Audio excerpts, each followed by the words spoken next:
Buenas tardes a todos y todas. En este encuentro vamos a analizar dos principios generales de nuestra disciplina: democracia sindical y autonomía sindical.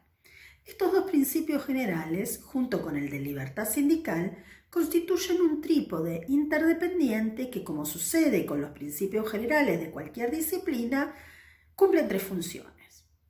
Por un lado, le marcan al legislador el horizonte, el sentido que le tiene que dar a las nuevas disposiciones que vaya a sancionar.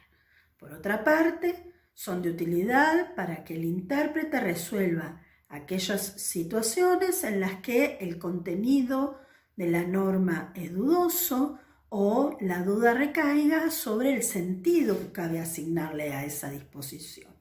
Y por último, son importantes para tener en cuenta, para aplicar en las situaciones de vacío normativo. ¿Por qué? Porque tal como sucede en la vida de las personas físicas, en las relaciones interpersonales, en la vida sindical, tanto en la vida interna como en la relación con otras asociaciones sindicales, hay un gran dinamismo, hay diversidad y es muy complejo que un ordenamiento jurídico resuelva o contemple cada una de las situaciones que pueden presentarse en la vida cotidiana de estas personas físicas o asociaciones sindicales. Y pues bien, esta versatilidad, esta diversidad, en muchos casos nos enfrenta con situaciones donde no hay una norma expresa para resolver la cuestión. Son esos los casos en los que quien tiene que resolver el conflicto, quien está llamado a resolver el conflicto, tiene que echar mano a los principios generales de la disciplina y resolverlo a la luz de esos principios generales. Esta es la tercera función que cumplen los principios generales. Este trípode interdependiente que conforman la libertad sindical, la democracia sindical y la autonomía sindical son de suma utilidad en la vida sindical, tanto intrasindical como intersindical, para dirimir todas estas situaciones de las que nos estamos refiriendo. En cada caso vamos a establecer o identificar cuál es el fundamento normativo, cuáles son las disposiciones constitucionales o legales en las que encontramos consagrado estos postulados generales. Luego vamos a analizar las diferentes expresiones o el contenido de cada uno de estos principios y finalmente vamos a ver que, como adelantaba hace un momento, son de suma utilidad para la resolución heterónoma de los conflictos intrasindicales. Pues bien, en ese sentido, lo primero que tenemos que recordar es que el artículo 14 bis de nuestra Constitución Nacional, en su primer párrafo, consagra los derechos de corte individual. El artículo 14 bis, cuando comienza diciendo el trabajo en sus diversas formas gozará de la protección de las leyes, las que asegurarán al trabajador, y empieza a enumerar cada uno de los derechos individuales que reconoce el texto constitucional, en ese primer párrafo, la última cláusula, el último derecho individual al que se refiere el 14 bis de nuestra Constitución Nacional, es el derecho a la organización sindical libre y democrática con la sola inscripción en un registro especial. Pues bien, esta es una cláusula bisagra, de alguna manera articula el primer párrafo y el segundo párrafo del 14 bis, es decir, es un nexo entre el derecho individual y el derecho colectivo del trabajo. ¿Por qué? Porque por un lado el derecho a constituir asociaciones sindicales, este derecho que es una de las tantas expresiones del principio de libertad sindical individual y positiva, claramente un contenido del derecho individual del trabajo. Cada uno de los trabajadores, cada una de las trabajadoras argentinas tiene derecho a constituir asociaciones sindicales en forma libre, es decir, aquellas que consideren convenientes o adecuadas, respetando el postulado de la democracia sindical y con la sola inscripción en un registro especial.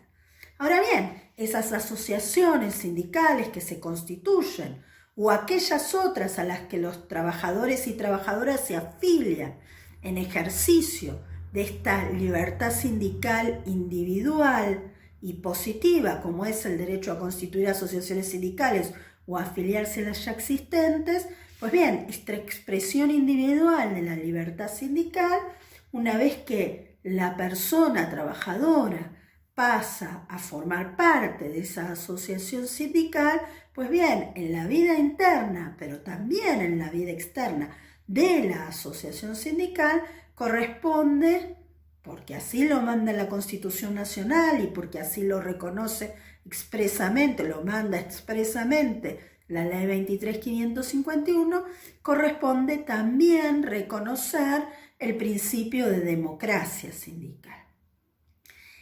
Esta asociación sindical a la que se afilió el trabajador o la trabajadora, o esta asociación sindical que contribuyó el trabajador o la trabajadora a conformar, a darle nacimiento, pues bien, una vez que logra esa inscripción en el registro especial al que se refiere el primer párrafo del 14 bis de la Constitución Nacional, pues bien, puede ejercer o tiene garantizado el ejercicio de los derechos a los que se refiere el segundo párrafo de la Constitución Nacional, cuando dice que queda garantizado a los gremios concertar convenios colectivos de trabajo, recurrir a la conciliación y al arbitraje o ejercer el derecho de huelga.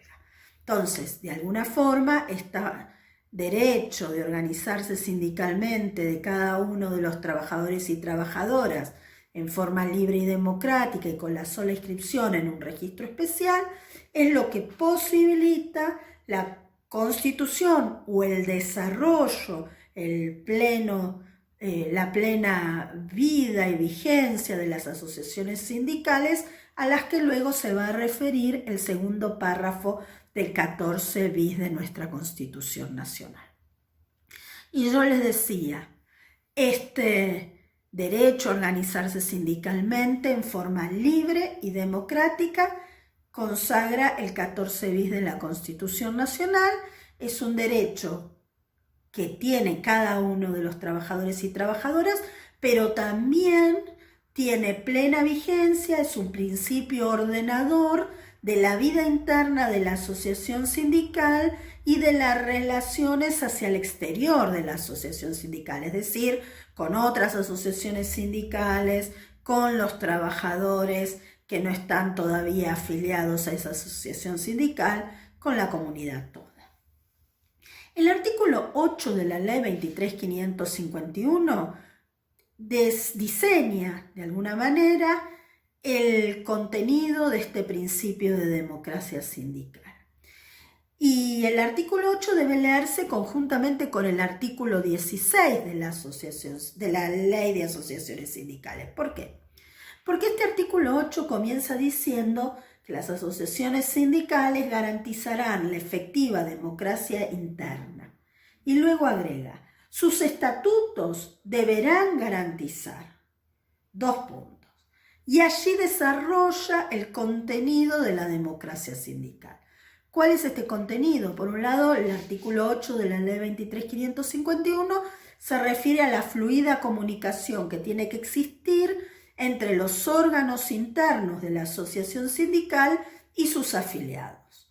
Fluida comunicación entre los órganos de la asociación sindical y sus afiliados.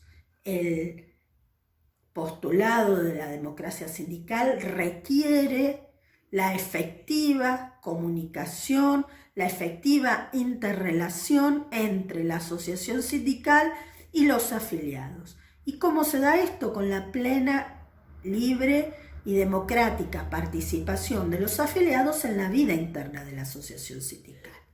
Por otro lado, el artículo 8 de la ley consagra que aquellos que van, los delegados a los órganos deliberativos, tienen que obrar con mandato de sus representados, conforme al mandato de sus representados, y tienen que luego informar a sus representados de las gestiones realizadas.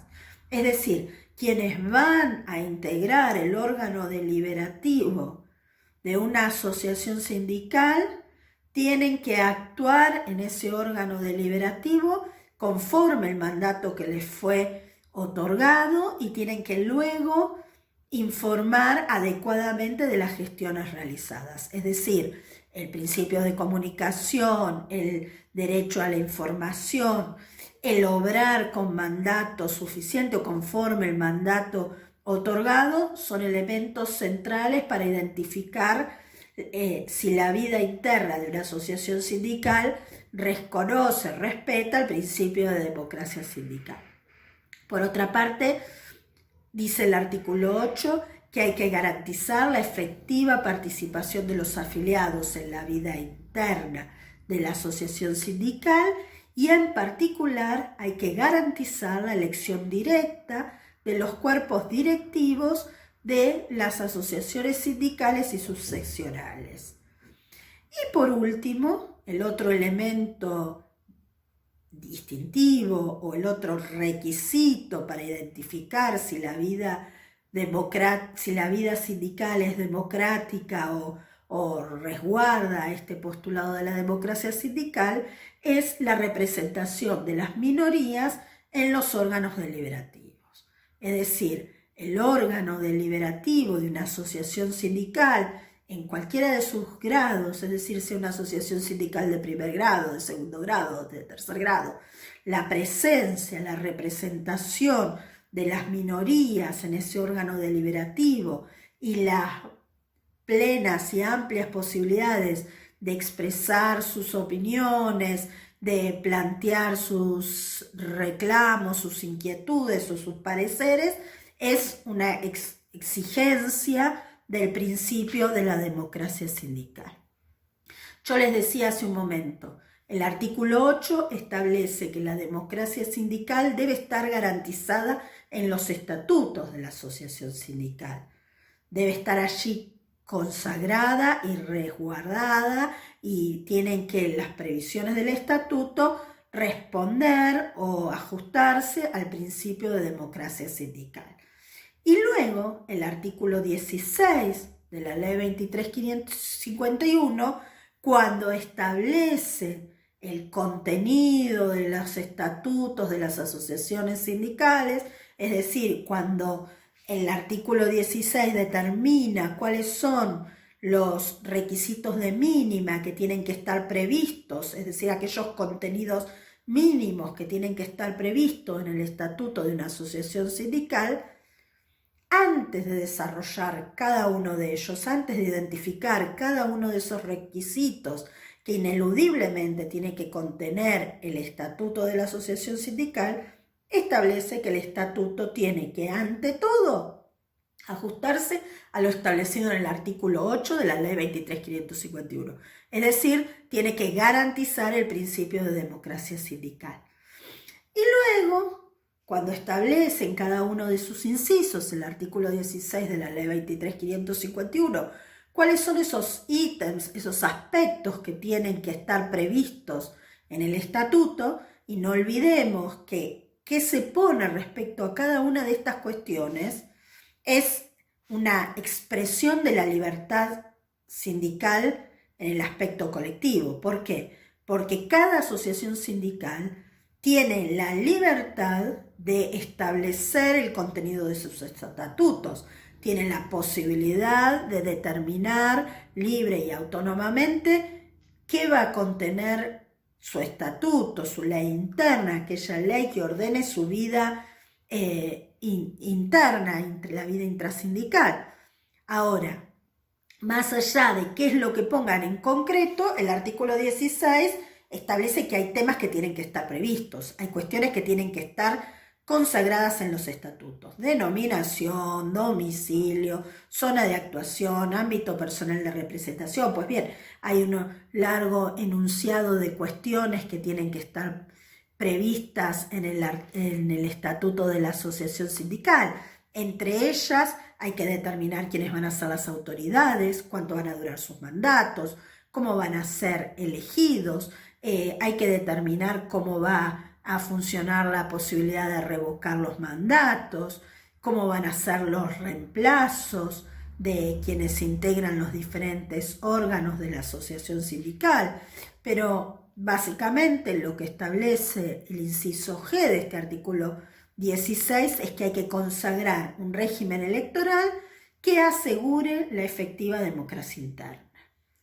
En definitiva y a modo de corolario, cuando hablamos de democracia en la vida interna de la asociación sindical y en sus vínculos con el afuera, podemos identificar algunos elementos distintivos. Ya los hemos mencionado, pero me gustaría hacer un repaso, una revisión de cuáles son estos elementos. Por un lado, la efectiva participación de los afiliados en la vida interna de la asociación sindical. Esta efectiva participación tiene algunas derivaciones. Por un lado, tiene que ver con el derecho a controlar todo lo atinente a la vida interna y también lo vinculado con la vida económica del sindicato, es decir, con la evolución del patrimonio de la asociación sindical. Esto de la participación en la vida interna tiene que ver también con la participación al momento de aprobar las memorias y balances en la asamblea anual de la asociación sindical. Por otro lado, otro elemento distintivo es esta cuestión entre representantes y representados. Por un lado, la fluida comunicación a la que se refiere el artículo 8 de la Ley 23.551, pero también este aspecto vinculado a que los representantes actúen conforme al mandato que se les ha asignado y los representados puedan pedir cuentas y tengan derecho a que se les informe respecto de esas acciones. En lo relativo al órgano directivo, es fundamental lo vinculado con la periodicidad de los mandatos, con la elegibilidad de quienes integran el órgano directivo a través del voto directo y secreto, la integración colegiada del órgano directivo, la representación a través del cupo mínimo para mujeres que establece el artículo 18. Es interesante verlo desde la perspectiva de que esto hace también a la democracia sindical, la obligación de dar un trato igualitario y la prohibición de efectuar discriminaciones en la vida interna de la asociación sindical y en particular respecto de la efectiva participación en las asambleas o congresos por parte de las minorías, la efectiva participación o representación de las minorías en el órgano deliberativo también es un aspecto central vinculado a la democracia sindical y a modo de corolario respecto de este principio general de nuestro sistema de asociaciones sindicales, me gustaría recordar que cuando hablamos de democracia, por ejemplo, en la vida de un Estado, y esto vale también para la vida de una asociación sindical, el término democracia lo podemos interpretar o tiene dos acepciones. Hay un sentido restringido que se refiere a la forma de gobierno, ¿sí? Por eso hablamos de un gobierno democrático o hablamos de un gobierno que no es democrático. Es decir, la forma en que se eligen a las autoridades. Pero por otro lado, también cuando hablamos de la democracia, podemos estar aludiendo al estilo de vida democrático. Es decir, en un sentido, la democracia entendida en un sentido más amplio. Y el estilo de vida democrático requiere inexorablemente de la plena vigencia de las garantías fundamentales de las personas: libertad de expresión, derecho a participar, a peticionar, no discriminación, igualdad de trato, derecho a reunión. Todo esto que vale para el estilo de vida democrático en una sociedad también es aplicable a la vida interna de la asociación sindical. Es decir, la democracia sindical no se restringe, no se reduce exclusivamente a cómo se eligen a las autoridades o a aquellos que van a integrar los órganos de gobierno de la asociación sindical, sino que también tiene que ver con la forma en que van a interactuar, cómo se van a llevar adelante las interrelaciones al interior de la asociación sindical. Y pasemos al segundo de los principios generales que queríamos analizar hoy, y este es el de la autonomía sindical. Esto de la autonomía sindical está consagrado en dos normas diferentes, delineado en dos normas diferentes de la Ley 23.551. Más allá de que, al igual que sucede con otros principios, con la democracia sindical y también con la libertad sindical, las primeras disposiciones de la Ley 23.551 definen estos postulados, van delineando cuáles son sus contenidos, pero luego, como atraviesan toda la ley sindical y como son transversales a la vida de las asociaciones sindicales y a sus relaciones intra e intersindicales, pues bien, cuando la ley va analizando cada uno de los institutos particulares o de los momentos peculiares de la vida de un sindicato, vuelve a retomar o alude a alguno de estos principios centrales. ¿Qué dice el artículo 6 respecto de la autonomía sindical? Lo primero que dice la ley es que los poderes públicos, y en especial la Autoridad Administrativa del Trabajo, los empleadores y sus asociaciones, y toda persona física o jurídica deberán abstenerse de limitar la autonomía de las asociaciones sindicales más allá de lo establecido en la legislación vigente. Es decir, el principio general es la libertad y la autonomía sindical. El principio general es que lo de afuera, sean personas físicas, jurídicas, empleadores, sus asociaciones o los poderes públicos y en particular la Autoridad Administrativa de Trabajo, no pueden intervenir, no pueden interferir, no pueden inmiscuirse en la vida interna de la asociación sindical. La autonomía sindical opera como un valladar respecto, la obligación de no interferir en la vida interna de las asociaciones sindicales por parte de cualquiera de estos grupos a los que nos hemos referido. Ahora bien, ese principio general tiene algunas excepciones. ¿Cuáles? Aquellas que expresamente establezca la legislación vigente. Ejemplo, la Autoridad Administrativa del Trabajo tiene, por el artículo 6, vedado cualquier injerencia en la vida interna de las asociaciones sindicales. Ahora, salvo lo que diga la legislación. ¿Y qué dice la legislación? Por ejemplo, la Ley 23.551 dice: señores, cuando ustedes conforman una asociación sindical, tienen que redactar un estatuto. Ese estatuto, como mencionábamos anteriormente, tiene que tener los contenidos mínimos expresados o contemplados por el artículo 16 de la Ley 23.551. Es decir, completen todos esos ítems, pongan lo que quieran, pero los completan. Ahora bien, esos temas tienen que estar, pero además tienen que estar consagrados no de cualquier forma, sino con un contenido que resguarde o que responda a los principios generales de los que venimos hablando. De modo que cuando la asociación sindical vaya a pedir la simple inscripción conforme al artículo 21 de la Ley 23.551, tendrá que presentarse ante la Autoridad Administrativa del Trabajo, completar el formulario y acompañar, entre otras cosas, el estatuto. ¿Y qué podrá hacer la Autoridad Administrativa del Trabajo sin invadir el ámbito de la autonomía sindical? Podrá hacer un control formal.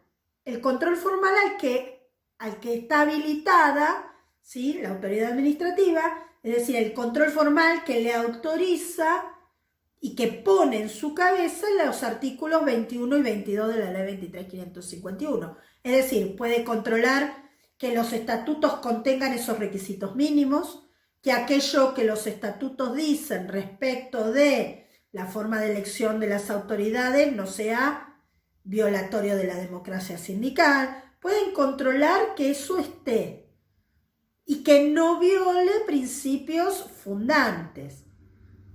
Y no puede ir más allá de eso. Y si hay algo que no responde a ese contralor mínimo que puede hacer conforme los artículos 21 y 22, la Autoridad Administrativa del Trabajo podrá devolverle los estatutos y decirles adecuen este tema y vuelvan a pedir la simple inscripción.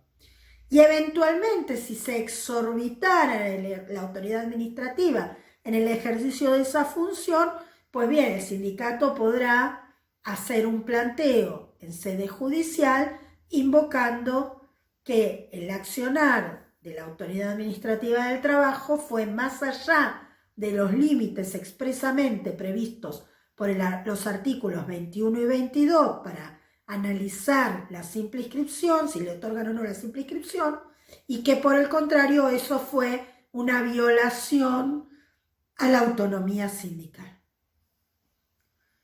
Entonces, este principio de autonomía sindical, que yo les decía es como un valladar, es como una garantía de no injerencia, de que ningún extraño al sindicato interfiera en su vida interna, es especialmente invocable o oponible, o rige en especial, respecto de los poderes públicos y en particular de la Autoridad Administrativa del Trabajo, respecto de los empleadores y sus asociaciones representativas y respecto de cualquier otra persona física o jurídica.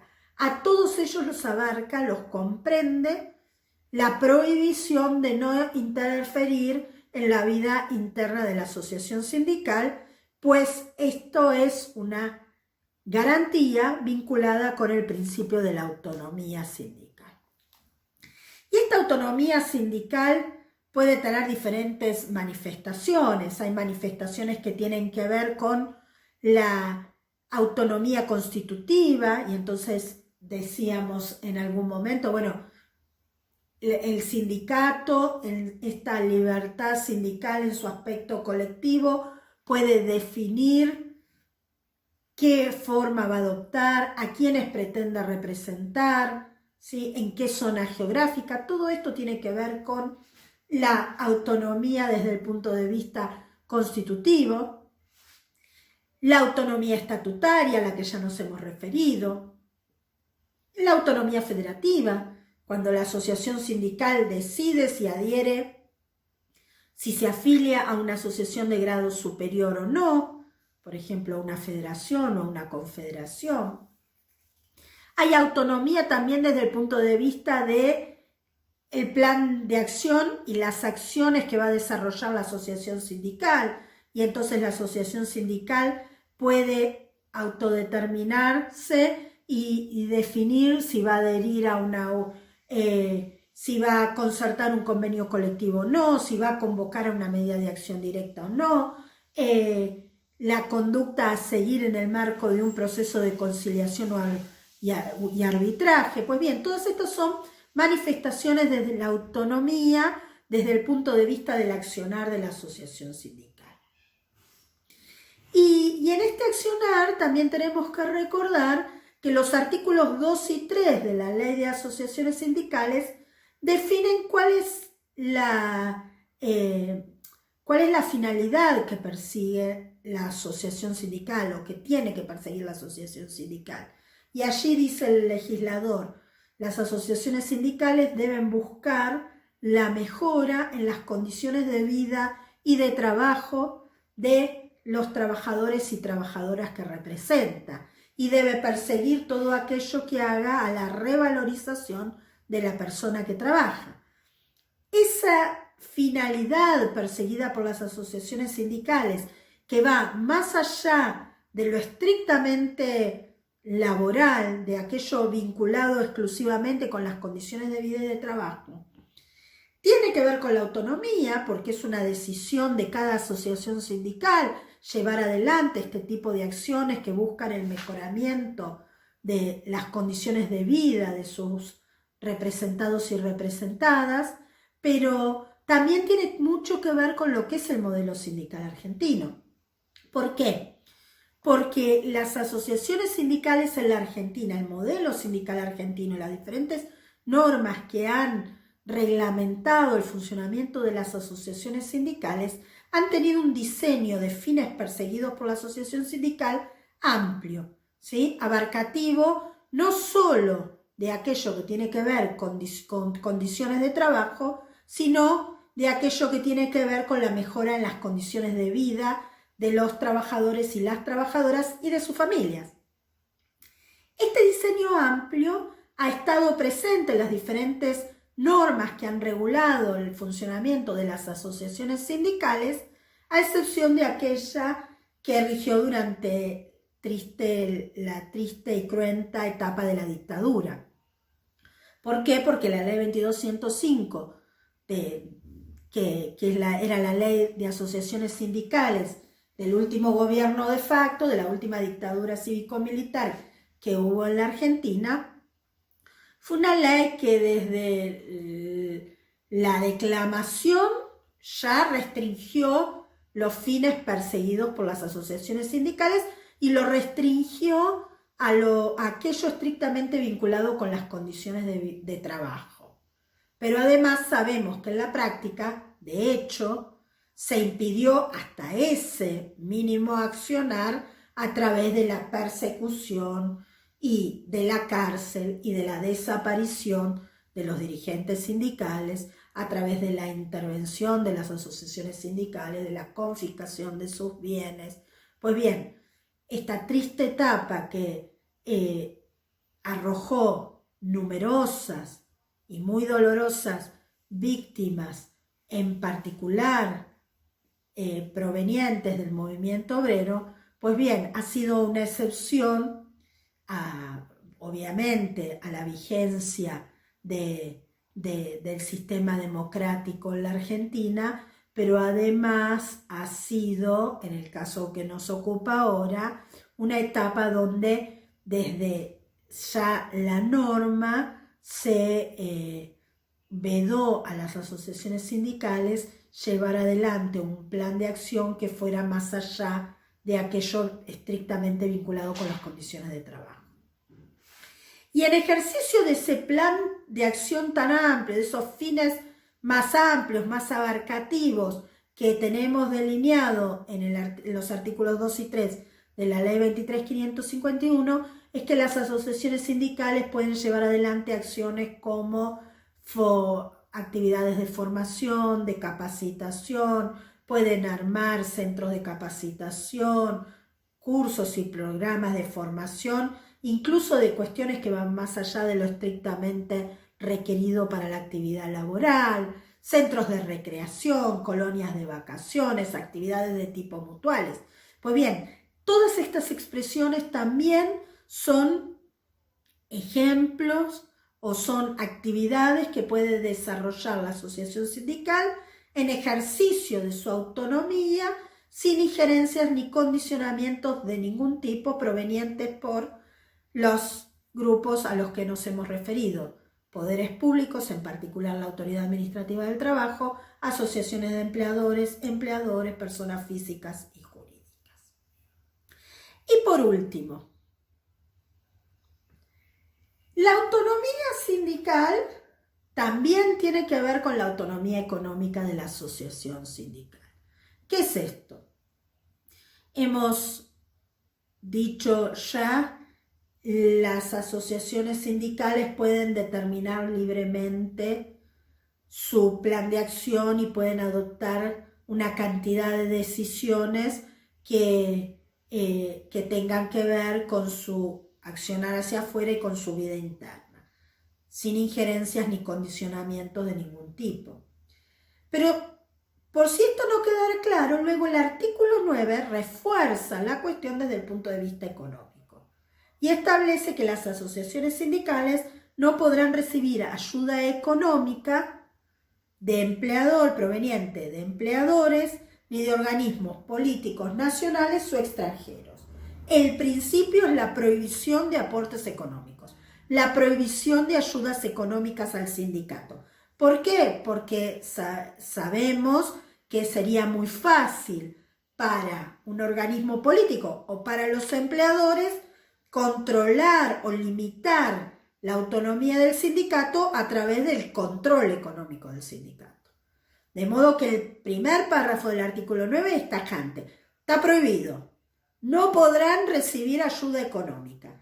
Y luego, por si fuera poco, más adelante la ley, en los artículos 53 y siguientes, dice que si los empleadores intentaran algún tipo de ayuda económica o control de la autonomía sindical, es decir, de controlar de las asociaciones sindicales y de este principio de autonomía sindical, en especial a través de los condicionamientos económicos, ese accionar será considerado una práctica desleal, es decir, una práctica violatoria de la buena fe que debe reinar en las asociaciones sindicales.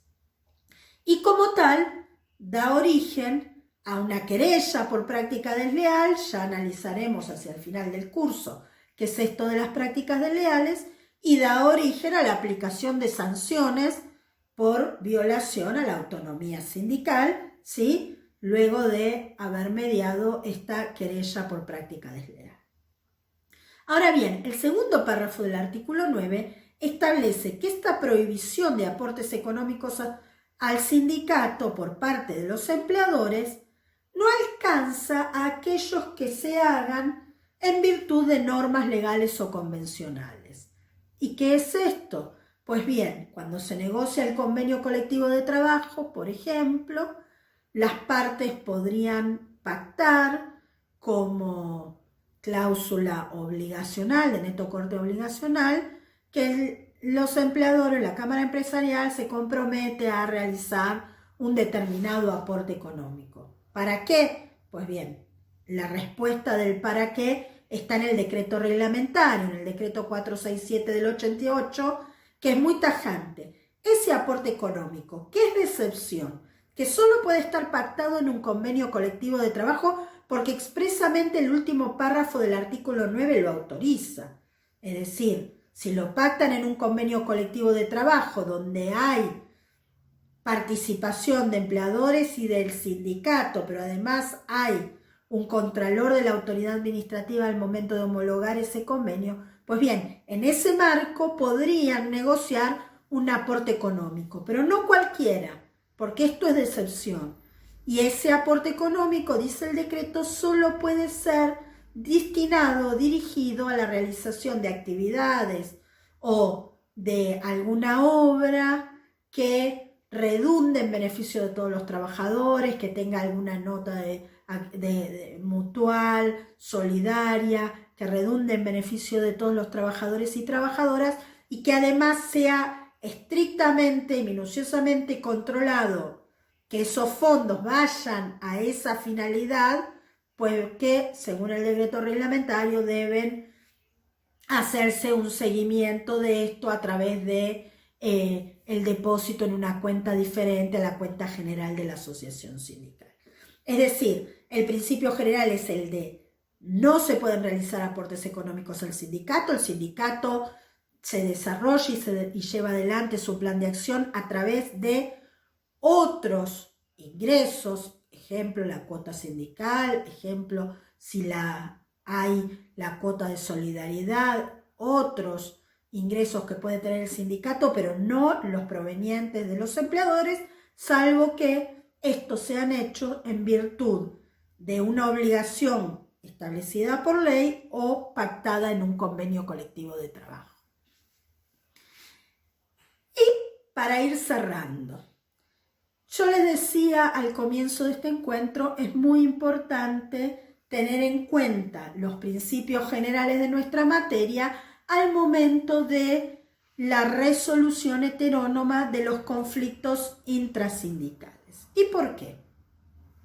Porque el artículo 56 de la Ley 23.551 establece determinadas facultades en cabeza del Ministerio de Trabajo y que tienen que ver con esas injerencias, con esos posibilidades de contralor que son de excepción y que justamente dijimos solo la autoridad administrativa del trabajo puede controlar o puede interferir en la vida interna dentro de aquellos límites expresamente previstos por la ley. El artículo 56 enumera esos límites, consagra las facultades que tiene el Ministerio de Trabajo en orden a la vida interna de las asociaciones sindicales, que son de excepción, que no pueden ir más allá de eso, ¿sí? Y porque son justamente un resguardo a la autonomía sindical. En definitiva, establece el artículo 60 de la ley 23.551 que cuando se suscite un diferendo entre una asociación sindical y sus afiliados o entre una asociación sindical de grado inferior y una asociación sindical de grado superior, esa cuestión deberá ser sometida para su resolución al trámite previsto por el artículo 59. Vale decir, el artículo 60 para la resolución de los conflictos intrasindicales, los conflictos que se presentan al interior de la vida sindical, remite para su solución heterónoma al procedimiento previsto por el artículo 59. ¿Y cuál es ese trámite? Ese trámite indica que primero hay que agotar la vía asociacional, hay que recurrir a los órganos y a las instancias previstas específicamente por el Estatuto para la resolución de los conflictos intrasindicales. Agotada esa vía, corresponderá resolverlo o plantear la revisión por ante la Autoridad Administrativa del Trabajo. Y aquello que la Autoridad Administrativa del Trabajo resuelva podrá ser revisado judicialmente de conformidad con lo establecido por los artículos 61 y 62 de la Ley 23.551. Vale decir, los conflictos intrasindicales son resueltos por la misma vía o por una vía similar a la prevista para la resolución de los conflictos intersindicales. Vía asociacional, autoridad administrativa de trabajo y revisión judicial como última instancia.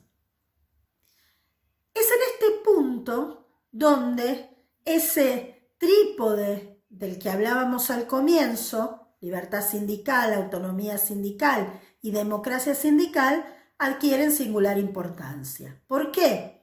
Porque decíamos al comienzo, la diversidad de los conflictos que se pueden presentar en la vida sindical, la versatilidad y el dinamismo que la vida sindical tiene, tornan imposible tabular cada una de las situaciones en un ordenamiento jurídico. No hay forma de que un ordenamiento jurídico contemple cada una de esas situaciones y establezca una solución para ellas.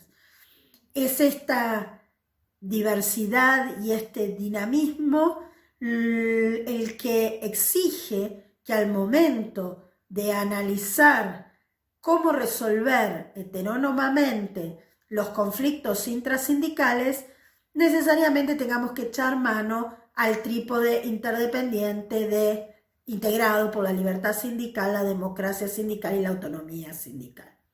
De modo que cualquier cuestión que se presente durante el proceso electoral, en orden de la oficialización de las listas, del recuento de los votos, de la designación de la lista ganadora, relativo a la convocatoria a una asamblea, a la intervención en la asamblea, cuestiones vinculadas con la afiliación, con la revocatoria de mandatos, todas estas problemáticas, todos estos conflictos que pueden suscitarse al interior de la vida de una asociación sindical, en tanto no tengan una respuesta clara y precisa en el ordenamiento jurídico, deberán ser dirimidos por quien sea que tenga a su cargo la resolución heterónoma del conflicto, sea autoridad administrativa, sea autoridad judicial,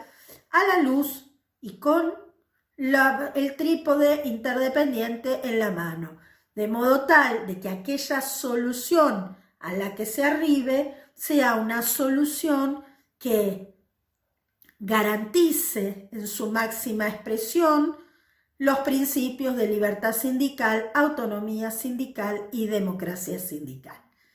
Bueno, muchísimas gracias por su atención y nos vemos en cualquier momento. Saludos.